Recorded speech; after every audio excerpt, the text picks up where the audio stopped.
Artuklu Belediye Başkanımız Abdülkadir Tutaş'ın sağlık nedenlerinden dolayı istifasından boşalan belediye başkan adayımızı biz bu sabah belirledik.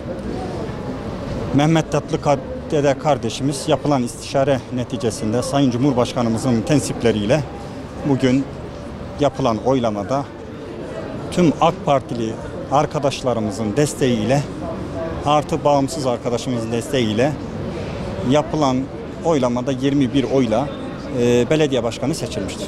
Evvela tüm halkımıza teşekkür ederiz.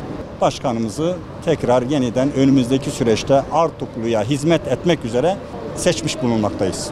Tabii bundan sonraki süreçte belediye başkanımızın Allah'ın izniyle hiçbir ayrım gözetmeksizin merkezde, kırsalda ve tüm Artuklu'da hizmetini adil bir şekilde götüreceğine biz inanıyoruz ve yeni seçilen belediye başkanımıza da hayırlı olsun diyoruz. Artuklu Belediye Başkanı olarak Allah'ın izniyle, onların gücüyle her yerde ve her zaman sırtımızda görerek hizmete devam edeceğimize inandığımız için bu yola baş koyduk. Allah'ın izniyle becereceğimize de inanıyoruz.